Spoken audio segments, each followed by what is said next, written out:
The candlelight in the Draventhorpe ballroom trembled against 3 tiers of black iron chandeliers, and beneath that trembling light 400 guests in silk and velvet lifted their glasses without truly tasting the wine. "Let go of my hand." The words were quiet, but they carried across the marble floor the way a struck bell carries through fog, and every conversation in the room folded shut at once. Julian Ashgrove did not release her. His fingers stayed curled around Charlotte Winslow's wrist, as though her refusal were merely a delay in negotiations rather than an answer already given. Charlotte stood in a gown the color of midnight water, her face composed the way a harbor looks composed just before a storm arrives from the sea. She was 35 years old, chief executive of Winslow Maritime and Holdings, a woman whose name sat on deeds and ledgers from Boston to Providence to the fog-wrapped piers of her own city of Blackwood. Men had pursued her since newspapers first called her the coldest fortune in New England, though she had never once felt cold, only tired of being handled like an asset with a pulse. Julian smiled the smile he kept for photographers. "Charlotte," he said, "do not embarrass yourself. Everyone here knows you came alone tonight." His thumb pressed harder against the thin gold bracelet at her wrist. "I am only offering you stability." A few nearby guests glanced away. Because wealth so often teaches people that looking elsewhere is the same as good manners. Charlotte pulled back once gently, testing whether courtesy alone might end this. Julian did not let go. He leaned in instead, his voice dropping to something meant only for her. "Stop pretending you have better options left in this room." It was then that a man stepped forward from the shadowed edge of the stage, where the service door stood half open behind a velvet curtain. He wore a plain charcoal coat over a groundskeeper's uniform, his sleeves dusted faintly with the chalk of old stone, and in one hand he carried a small brass lantern that had clearly been meant for the cellar stairs, not the ballroom floor. He looked like a man who belonged in the corridors beneath the hotel, among the boilers and the wine casks, anywhere but standing between a wealthy man and the woman he believed he could still claim. His name was Dorian Voss, though almost no one in that glittering room knew it. To the staff of the Draventhorpe, he was simply the quiet caretaker who kept the old building breathing. To the small girl waiting 2 floors above beside a paper model of a lighthouse, he was the whole of her world. Julian turned more irritated than offended. "Excuse me." Dorian stopped 6 paces away, close enough to be heard, far enough that no one could call it a threat. His voice, when it came, was low and even, almost gentle in its refusal to rise. "She asked you to let go." A ripple moved through the crowd. Someone gave a nervous little laugh. Someone else whispered, "Is that the caretaker?" in a tone meant to sound amused and landed instead as cruelty. Charlotte looked at him properly for the first time. There was no hunger in his eyes, no calculation, no flicker of hope that this moment might become a favor owed or a door opened into her world. There was only a quiet, unhurried dignity, the kind that powerful men spent fortunes trying to imitate and never quite managed to wear. Julian released her wrist only to straighten the line of his jacket. "Do you have any idea who I am?" Dorian's expression did not change. "I know what I watched." "You watched a private conversation." "No," Dorian said. "I watched a woman say no." Above them the chandeliers hummed faintly, and near the stage a forgotten microphone gave a soft crackle of static, as though the old hotel itself had leaned in to listen. Charlotte felt the warmth of Julian's fingers fade from her skin, and in its place came something unfamiliar and almost painful to receive: relief. Julian laughed, though it came out thin at the edges. "You are prepared to lose your position over a woman who will forget your face by morning." Dorian glanced once toward the far staircase, where a banner reading Young Inventors' Evening hung in looping gold letters. "Sir," he said, "my ward is presenting her science project in 11 minutes. I would rather not spend any more of them here." That was the first moment the room fell silent for the right reason. Not from fear of money, not from the thrill of scandal, but because a quiet groundskeeper in a plain coat had defended the wealthiest woman in the building and somehow looked like the only person present who understood what respect actually cost. Julian's smile returned slowly, though its polish had cracked. "Groundskeeper," he said almost kindly, which made the word uglier for the softness around it. "That explains the confidence. Men who sweep hallways rarely understand which rooms belong to them and which do not." Dorian did not lower his gaze, nor did he step closer. He simply set the small brass lantern down beside his boot, as though Julian's contempt were one more piece of broken equipment that required patience rather than argument. "I understand enough," he said. "A woman asked to be left in peace." Julian's jaw tightened. He turned toward Charlotte with a theatrical sweep of his hand. "This is Charlotte Winslow." She is not a stranger waiting for a carriage. She commands a fleet of ships and half the waterfront district. Men like myself exist to shield women like her from men like you." A few uneasy laughs rose and died just as quickly. Charlotte felt them settle over her like dust over polished stone. For years, this had been the language surrounding her life. Protect, guide, advise, stabilize. Always offered by men who wished to place a hand upon the wheel of her fortune and call the gesture devotion. Dorian looked at her then, only once, careful not to presume too much from it. "Do you wish me to leave?" he asked. The question disarmed her precisely because it was so simple. Not should I remain, not do you need rescuing, not will this be remembered kindly. Only a choice, returned quietly to her in a room where every other man tonight had tried to take one away. Her voice came out steadier than she expected. "No." Julian blinked as though the floor beneath him had shifted an inch. Dorian gave a single nod. "Then I remain until you say otherwise." The room shifted again, subtle as a tide turning. A woman near the dessert table lowered her fan. An elderly patron from the Historical Society stopped pretending to read his program. Somewhere behind the crowd, a waiter froze, mid-step, a silver tray balanced between two trembling hands, as the old chandeliers above them all seemed to hold their breath along with everyone else. Julian did not step toward Dorian directly. He stepped instead into the space between them, as though wealth alone might widen his shadow across the marble. "Listen to me carefully," he said, his voice pitched low enough to feel private and loud enough to be overheard. "By morning, you will not have a position in this hotel. By noon, you will not have a reference to your name. By evening, you will wish you had remained in whatever cellar you crawled from." Dorian absorbed every word without flinching, and so did Charlotte, and so did the small circle of guests who had drawn nearer without quite meaning to. Still his face remained composed, touched by something far older than pride and far steadier than anger. "I have known poverty before," he said. "I have known hunger and cold and nights longer than most men could survive without losing themselves. None of it ever taught me cruelty was useful." The words fell softly, yet they carried to every corner of the ballroom, the way certain truths do regardless of volume. Julian exhaled sharply through his nose. "You imagine that sounds noble." "No, sir," Dorian answered. "I imagine it sounds like something I would not be ashamed for my ward to hear." That single word, ward, changed the air around Charlotte more than any speech could have. It softened the scene without weakening it, and for the first time she saw the man before her, not as an intruder into scandal, but as a guardian counting minutes against a promise, made upstairs to a child who trusted him absolutely. Before Julian could summon a reply, the hotel's general manager came hurrying across the floor, pale beneath his black coat. "Mr. Ashgrove, Miss Winslow, forgive the disturbance." He turned at once to Dorian, lowering his voice into a warning meant to sound like mercy. "Return to your post immediately." Julian's smile returned, seeing the arrival of hierarchy like a rescue boat sent for a drowning man. But Charlotte did not move. She lifted her chin, not with drama, only with the quiet authority of a woman who had learned exactly which rooms answered to money and which still answered to truth. "He stays," she said. The manager froze mid-breath. Julian's smile vanished entirely. Dorian looked at Charlotte, startled for the first time that evening, and she felt a strange ache beneath her ribs at the realization that this quiet caretaker had defended her honor, without knowing she owned the very stones beneath his boots. "Mr. Voss," she said, testing the name she had only just read from the small brass tag on his coat. "Walk with me." Julian laughed sharply. "Charlotte, surely you cannot be serious." She did not look back at him. "I am." Dorian hesitated only long enough to make it clear he was not simply following power blindly. "Ma'am, my ward is waiting upstairs, then we shall walk in that direction." The answer surprised him, and it surprised her equally. They left the ballroom behind them, its noise dimming into the wide corridor where brass lamps cast warm light over old portraits of the Draventhorpe in its earliest, grander years.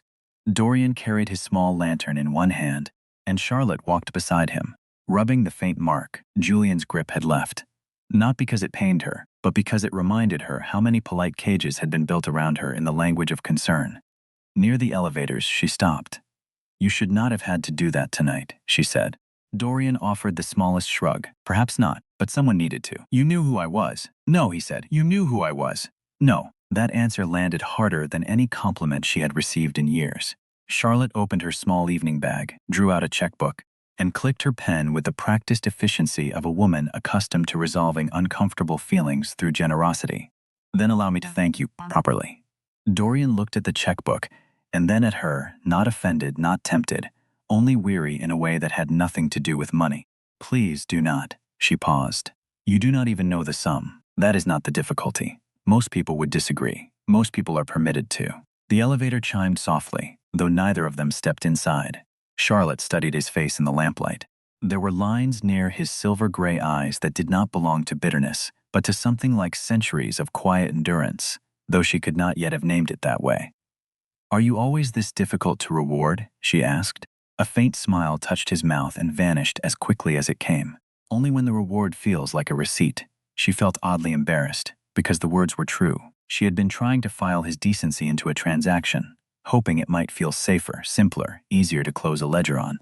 Then what is it you want? She asked. Dorian glanced toward the staircase, where children's voices drifted faintly from the floor above. I want to watch my ward explain why her paper lighthouse can survive a storm. Charlotte blinked. That is her project. A model lighthouse, he said. Emergency beacons, safe passages for boats caught in the fog. He built it from cardboard, wax paper, and more confidence than most engineers ever manage. There was quiet pride in his voice, and it warmed the corridor more thoroughly than the lamps overhead. Her name is Wren, he added, checking his pocket watch, though he did not truly need it. She grows nervous if she cannot see me in the front row. Charlotte closed the checkbook slowly. For the first time all evening, she did not feel pursued, priced, or measured. She felt witnessed instead, by someone entirely uninterested in owning the moment. Then let us not keep Wren waiting, she said. Dorian nodded, but before turning he glanced once toward the ballroom doors, where Julian Ashgrove stood watching them through the narrow gap, his charm stripped entirely from his face. Dorian did not see the promise held in that stare. Charlotte did, and somewhere beneath the amber light of the old hotel, the night quietly, irreversibly changed its course. The staircase curved upward from the lobby, like a bridge suspended between two separate worlds. Below, the gala continued with brittle laughter and the soft clink of crystal. Above, a scatter of children's voices rose in uneven excitement, full of paper models, borrowed physics, and poster boards covered in careful handwriting. Dorian's pace changed the instant he heard them. He no longer walked like a man returning to duty. He walked like a guardian trying not to break a promise. Charlotte followed just behind him, unnoticed for once, her jewelry dimmed beneath the softer light of the corridor lamps. At the top of the stairs, a small girl in a gray wool cardigan stood beside a paper lighthouse taller than her own shoulders, its tiny windows cut from wax paper, its warning beacon wired with a battery and a strip of red foil. Wren searched the crowd with brave eyes that were beginning to lose their courage, and then she saw him. Her whole face opened like a window catching sun. You came, she said. Dorian set his lantern down and crouched without a trace of concern for who might be watching. I told you I would. You were almost late, I know, he said softly, but not gone, never gone. Charlotte turned her gaze away before the ache in her chest could show on her face. She had spent years surrounded by men who promised forever with champagne in one hand and an exit already planned in the other. Dorian promised nothing but presence, with chalk dust on his sleeves and a tired half-smile, and somehow it felt far holier than any vow she had heard before. Wren noticed Charlotte and straightened at once with careful politeness. Hello, are you here for the exhibit? Charlotte opened her mouth and found herself answering not as chief executive of a shipping empire, but simply as a woman. I believe I am, she said. Wren brightened instantly. My lighthouse can guide ships safely even during a storm. Watch, if the main lamp fails, this smaller beacon glows along the waterline so no captain panics in the dark. Dorian gently straightened a paper railing that had begun to tilt. She designed the safe passage herself, he said. Wren whispered, Papa helped with the wiring, but the idea was mine. The idea is the important part, Dorian answered, and something in his voice made it sound less like praise and more like a private article of faith. Below them, past the polished doors and velvet ropes, Julian Ashgrove was already making arrangements with the calm cruelty of a man who understood how to dress humiliation up as procedure. He drew the general manager aside near a service corridor. Your caretaker accessed the stage panel during a private function, he said. The manager swallowed. He was assigned to that section. Then he was assigned the consequence as well, Julian said, his smile returning colder than before. The security feed went dark for 2 minutes tonight. Our donors witnessed a disturbance. Miss Winslow was placed in an uncomfortable position. I imagine your insurers would find it very interesting whether an employee exceeded his authorization. The manager's color drained. Mr. Voss would never damage the hotel systems intentionally. Intention is sentimental, Julian said. Liability is useful. Within minutes, 2 security guards were quietly told to disable Dorian's access. A technician loyal to Julian slipped through a lower service door and pulled a relay from the security cabinet, leaving just enough disorder to appear careless rather than deliberate. A story began forming before Dorian even knew an accusation existed. Upstairs, Wren tapped a small switch, and her paper lighthouse glowed along its tiny windows with a soft amber light. A few parents clapped politely. Dorian clapped loudest of all. Charlotte did too, quietly moved by the simple grace of a child building safety out of scraps of paper and borrowed wire. Then Dorian's radio crackled softly at his belt. "Voss, report to the security office immediately." Wren's smile faltered. Dorian lifted the radio. "Can it wait 10 minutes?" A pause. Then the manager's strained voice answered. "No, now." Charlotte felt the warmth drain from the corridor. Dorian looked at Wren, then at the glowing model, then toward the staircase leading down into the world of ledgers and men like Julian Ashgrove. He kissed the crown of her head and whispered, "Stay with your project. I will return before you finish explaining the wiring." But when Charlotte glimpsed Julian waiting below with folded arms and a satisfied smile, she understood the truth before Dorian did. The arrogant man had not walked away defeated at all. He had only gone in search of a darker room to set his trap. Dorian descended the staircase with the calm of a man who had been blamed before and had long ago learned that panic only made the innocent look guilty. Charlotte followed 3 steps behind, her eyes fixed on Julian, who stood near the security office with his hands folded like a man, waiting patiently for a performance to begin. The lobby had changed. The warm gold of the gala no longer felt elegant. It felt watchful. Staff whispered near the front desk. 2 security guards stood outside the frosted glass door, careful not to meet Dorian's eyes. Julian looked at him and smiled. "Mr. Voss," he said, smooth as polished stone. "What an unfortunate evening for heroics." Dorian said nothing. The general manager opened the office door with visible reluctance. "Caleb, there are concerns regarding unauthorized access to the stage panel and the lower relay cabinet." "I was assigned to the stage panel," Dorian said. "The relay was opened using your access code." "That is not possible," he answered, his brow tightening just slightly. Julian sighed softly. "Of course it is not." Charlotte turned sharply. "Julian." He lifted both hands in mock surrender. "I am only standing here because your event, your guests, and your reputation were placed at risk tonight." Dorian looked past the manager toward the monitor wall, where frozen camera feeds glowed in pale blue squares, and he noticed the missing timestamps before anyone spoke of them aloud. 2 minutes gone, 2 quiet minutes erased like breath from a cold window pane. "Show me the access log," he said. The guard hesitated. Julian laughed under his breath. "You are hardly in a position to give instructions." Dorian's voice remained level. "Then let me ask instead."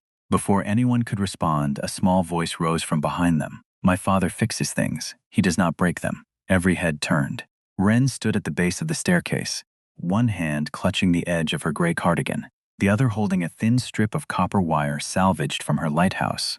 Her face had gone pale, yet her chin remained lifted in the brave, trembling manner of a child determined to stand inside an adult storm without flinching. Dorian's expression shifted instantly.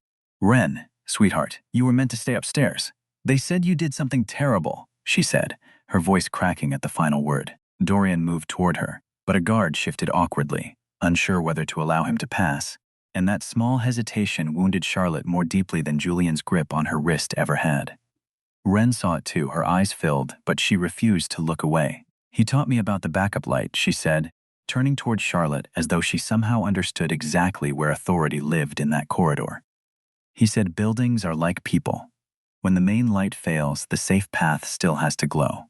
The words landed gently, yet they reached far deeper than their size suggested. Charlotte looked at Dorian, then at the monitors, then at Julian, whose smile had tightened almost imperceptibly at the edges. "Who told you to come down here?" Dorian asked softly. Wren held up a folded diagram from her own project board. "Nobody. I saw the emergency passage marked on my lighthouse model, and then I remembered the real hallway you once showed me, the one near the old cellar stair. The cameras there faced the wrong direction." The room went very still. Dorian's eyes sharpened, not with alarm, but with recognition. "What did you say?" Wren swallowed. "You told me every building has a blind spot, but a good caretaker never hides it. He marks it so people stay safe."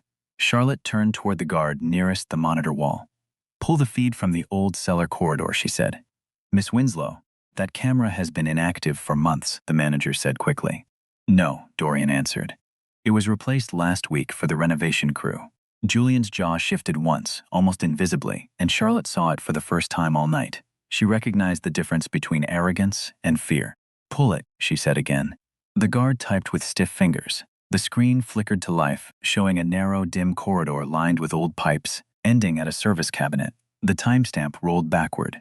A man in a dark coat entered the frame using a key card that was clearly not Dorian's, carrying something small in one gloved hand. His face turned away from the lens, but a silver signet ring caught the light in a sharp, unmistakable flash. Charlotte knew that ring. She had seen it on Julian's finger only an hour earlier, resting against the stem of a wine glass. Wren whispered, "That is not Papa." No one answered her, because no one needed to. The truth had not arrived through shouting. It had arrived through a paper lighthouse, a forgotten camera, and the quiet, unwavering faith of a daughter who refused to let the world rename her father. Julian recovered his composure faster than a guilty man should. He stepped toward the monitor wall, his expression wounded now, almost personally offended, as though the footage had betrayed a private understanding between them. "That proves nothing," he said. "Plenty of men wear dark coats. Plenty of men own signet rings." Dorian glanced at the screen, then at Julian's hand, which had slipped once more into his coat pocket. "Not plenty of men keep one hand hidden while the other holds a key card," he said. The room followed his gaze. Julian's right hand remained closed inside his pocket around something no one could see. Charlotte felt the small hairs rise along the back of her neck. She had survived hostile boardrooms and predatory dinners, where a single smile cost more than a lawsuit. But this felt different. This was no longer ambition dressed in fine tailoring. This was control slipping, and men who felt control slip often reached for something darker to steady themselves. "Perhaps we should review the footage privately," the manager offered, desperate to make the moment smaller than it had already become. "No," Charlotte said. "We review it now." Julian turned to her with a softness that did not quite reach his eyes. "Charlotte, you are tired. You are embarrassed. Do not allow a caretaker and a child to turn this into theater." Wren stepped closer to her father's side. Dorian placed a steady hand behind her shoulder, not pulling her back, only reminding her she was not alone in the room. "My ward is finished being part of this," he said. "She should return upstairs." Charlotte nodded to a passing attendant. "Please walk her back to the exhibit hall and remain with her." Wren looked up at Dorian, reluctant to leave. "Papa," he crouched until their eyes were level. "You did exactly the right thing," he said. "Now let me finish mine." She nodded slowly and allowed the attendant to lead her toward the staircase. As she went, the lobby lights flickered once, not fully failing, only enough for every adult present to glance upward in unison. Dorian heard the sound before the others understood its meaning. A faint click from the relay cabinet, then the dull, dead tone of a camera feed dropping away. One screen darkened, then another. Julian's expression did not change, and that stillness was precisely what betrayed him. Charlotte's phone buzzed softly inside her clutch. An unfamiliar number had sent a single line. "Lower garage. Come alone, or the story becomes public by morning." She stared at the message a moment too long. Dorian saw her expression shift. "Do not go down there," he said quietly. "You saw the message," she answered. "I saw your face," he replied. Julian lifted his chin. This is absurd theater, but Charlotte had already begun walking, not toward the elevator, but toward the narrow service corridor beside the security office. Dorian followed a step behind. "Miss Winslow, I am not hiding within my own hotel." "That is not hiding," he said. "That is choosing the doorway that keeps you unharmed." The corridor smelled faintly of dust, floor polish, and old brass fittings. The overhead lamps buzzed in uneven rhythm. Charlotte moved quickly, anger carrying her faster than fear, until Dorian noticed the small dome camera above the corridor's turn and stopped abruptly. Its indicator light had gone dark. "Wait," she said. "What is it?" He pointed upward. That camera was recording only 3 minutes ago. Somewhere ahead, a door clicked shut, followed by slow, deliberate footsteps drawing nearer to the lower garage passage. Charlotte's breath caught. Dorian did not touch her, only opened an old fire stair door to their left. "This way," he said. "That stairwell is closed for repairs." "Not closed," he answered. "Forgotten." They slipped through as two men in dark event, coats past the corridor beyond, murmuring low into their telephones. Nothing loud occurred. No shouting, no struggle. Only the terrible quiet of a trap that had missed its intended mark by mere inches. Dorian led her down one flight, then across a narrow landing lit by a single amber bulb. And for the first time all evening, Charlotte Winslow, who commanded fleets of ships and thousands of employees, allowed someone else to lead the way, because he was not attempting to possess her life. He was attempting to protect it. At the bottom, he opened a side door into the employee courtyard.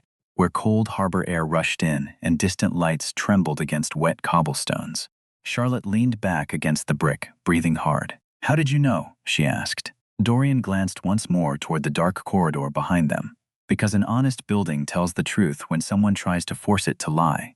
She studied him then, seeing not a caretaker, not a convenient rescuer, but a man whose mind moved through danger with a discipline and grace that felt, impossibly, far older than his years should have allowed. Somewhere deep within the hotel behind them, an alarm began to chirp softly, and Charlotte understood that Julian had not merely tried to shame Dorian. He had been prepared to turn the entire building into a weapon against the one man who had shown her genuine respect. The alarm chirped again, small and persistent, like a wounded bird trapped somewhere inside the old brick walls. Dorian tilted his head slightly, reading the rhythm of the building the way other men read faces. "That is not a fire alarm," he said. Charlotte pulled her coat tighter as cold harbor wind pressed through the courtyard. "Then what is it?" "A service fault," he said. "Someone is forcing the system to report trouble in the wrong places." He looked up toward the darkened windows of the Draventhorpe. "It is meant to create confusion, not to evacuate guests." Charlotte watched him in the reflected blue light of the wet stones. Behind him the city stretched out in fog and distant lamplight, yet he stood as though carved from something steadier than ambition, something that predated the very cobblestones beneath his boots. "You keep speaking as though buildings confess things," she said. "Most caretakers do not talk that way." A faint sadness passed across his face. "Most caretakers know more than people assume." That is not an answer. He accepted the observation with a small nod. For a moment only the wind moved between them, carrying rain, brine, and the low hum of the loading dock generator.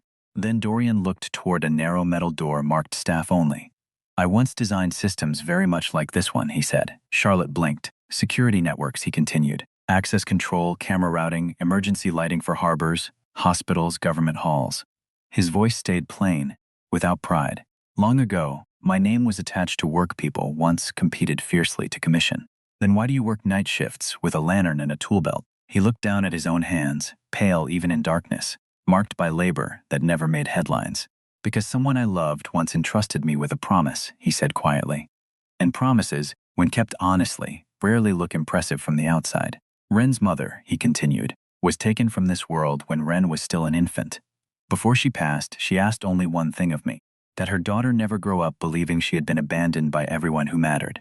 Grand commissions meant long absences, distant halls, powerful men demanding my attention at every hour. So I chose smaller work instead, quiet work. Enough to keep us fed, and enough to be present each morning when Ren wakes afraid the house might be empty." Charlotte said nothing. The answer was too honest to interrupt.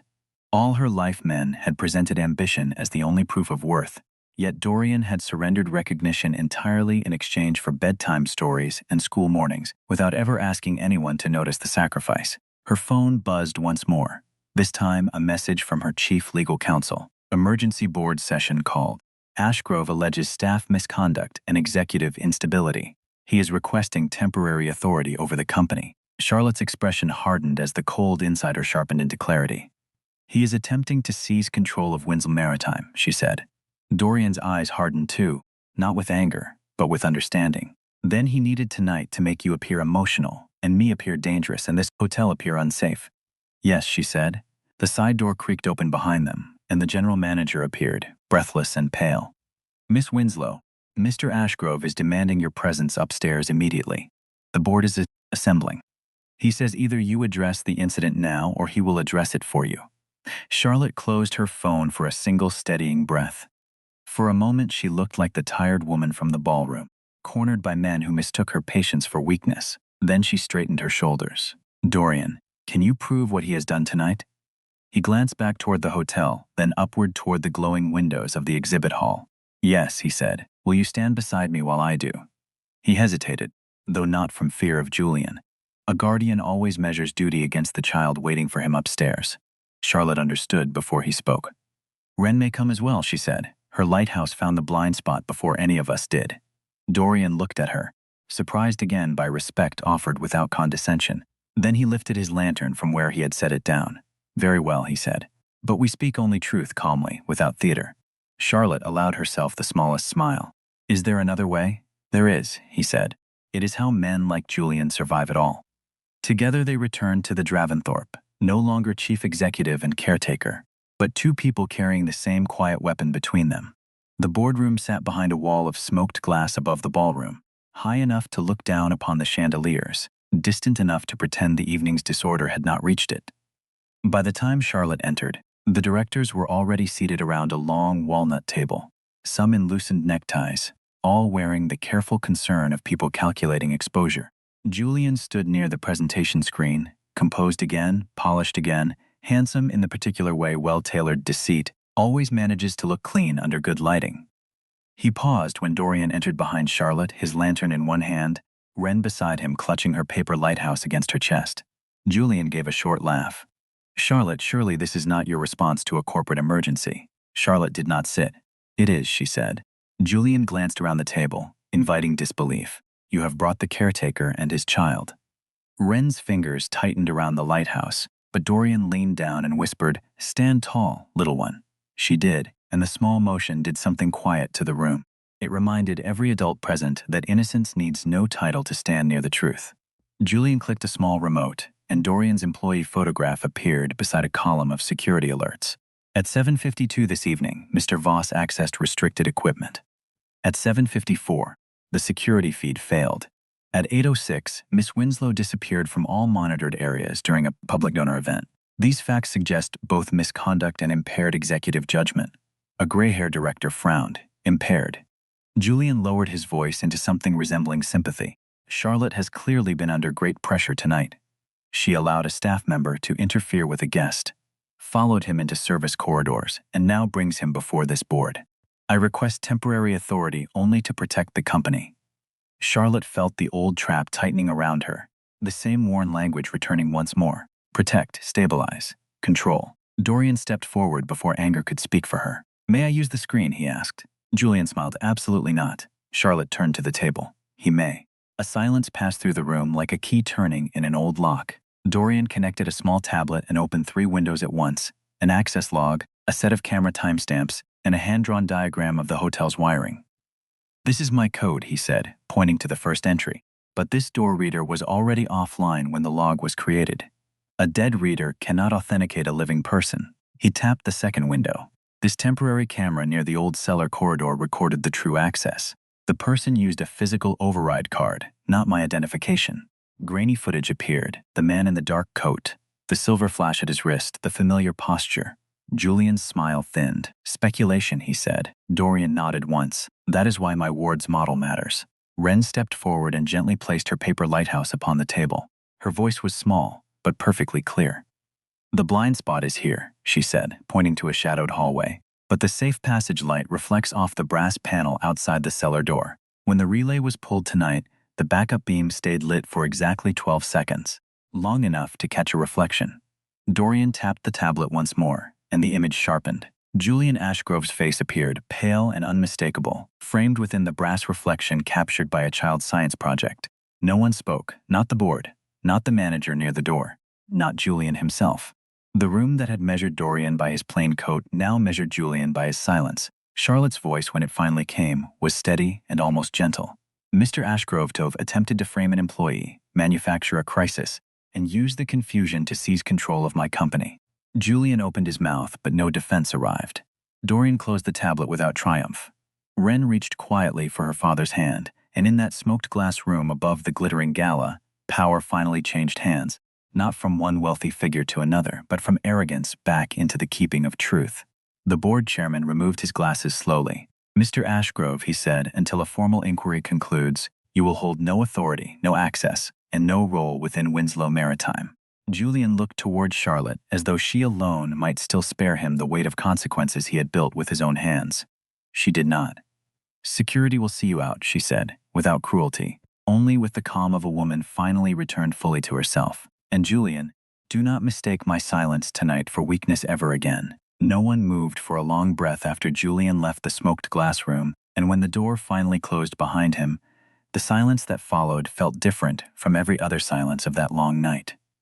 Not the frightened hush of scandal, not the awkward pause of embarrassment, but the particular stillness that settles over powerful people when they understand, all at once, that a quiet caretaker, a small girl with a paper lighthouse, and one honest act had protected something money alone could never have secured.